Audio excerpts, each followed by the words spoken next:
Fanthem, Ohio. Hello everybody, welcome back to a brand new edition of the Fanthem Sports Report.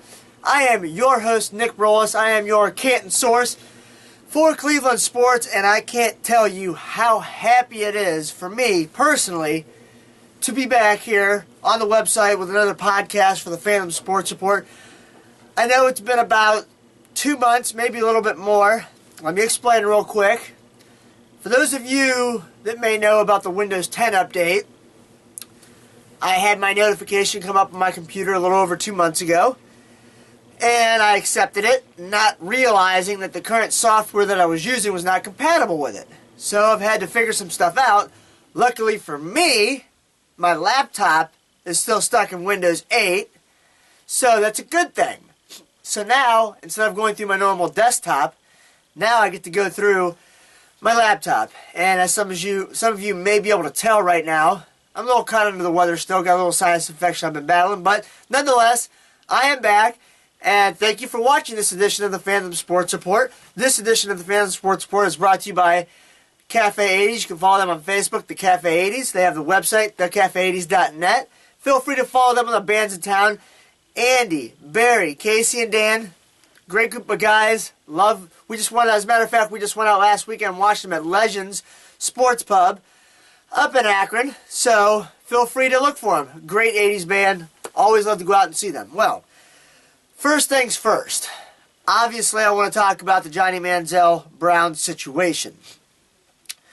Some of you that may be a regular and get on Fanthem.com, you may read my Brolis beat reports. And I wrote a beat report. See, today is Friday. I think I put it up Wednesday. And I looked at it from both sides, and here's my opinion on it. Now that I've found out that not only did Johnny Manziel lie about his video that popped up last weekend about the little video, not only did he lie about it, but had his friends lie to the organization about the video. Now, some of you may have read about Brian Hartline's comments, and he said, the fans don't realize and understand what goes on inside the locker room. Which, that involves me too. I only know what the media reports. I go on Cleveland.com, Ohio.com, I get on Twitter. By the way, you can follow me on Twitter at @mbrolis. That's how I find out stuff. Well, I seen the video, and to me, when I first seen it, I'm like, wow, Manziel looks a little younger. Well, fooled me, fooled a lot of people too. So here's my recommendation to all of us fans. It doesn't matter whether you're a Browns fan or not. I did say that I thought it was not smart for Pettine to bench Manziel over this, because we have to find out what's going on with Manziel on the field. Is he going to be capable of playing at this level? Is he a backup? Could he be a starter? Is he even going to be able to? Should he even be playing in the league next year? Do the Browns have to draft a quarterback in the first 2 rounds? Well, guess what? This is what I've come to after filtering through all this information that just came down over the last 48 hours.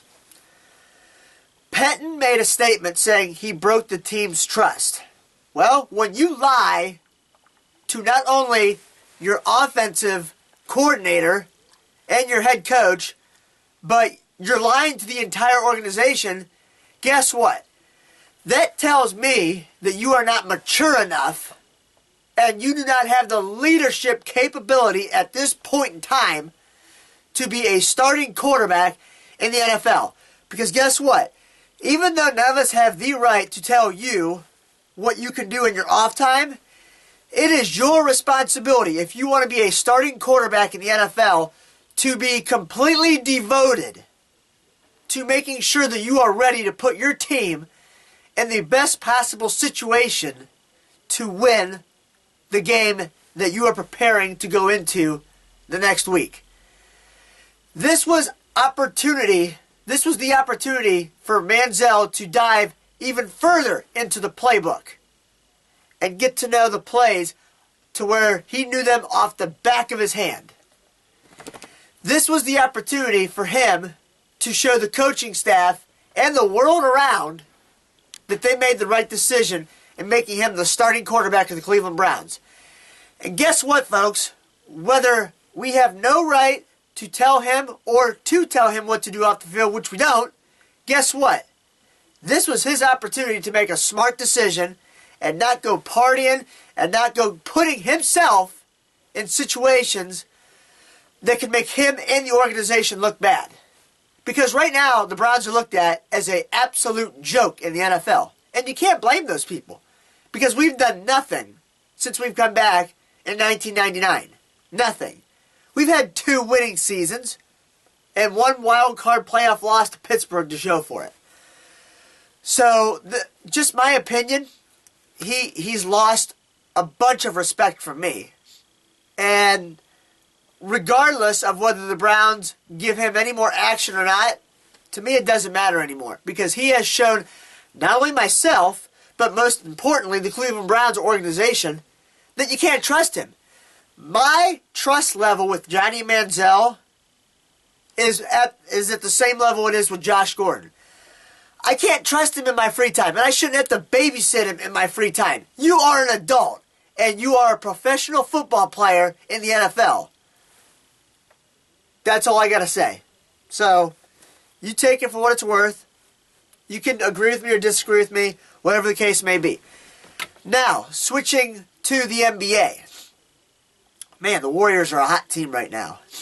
I'm just curious what's going to happen with them if they get hit with some substantial injuries like what the Cavs did last year. Or maybe when times aren't going so good. Great team right now, but how are they going to handle the success when they start to hit, some times of mediocrity? That's my question. As it relates to the Cavs, they're playing good right now. They're not playing great, but they're playing good. My things of worry with the Cavs right now is why can they not be more consistent on the road? And they have too many lapses on the road. At home they play good, but on the road they have too many lapses. So, your thoughts? I still have the Cavs coming out of the East. That's my opinion. And a couple other things that I wanted to touch on real quick.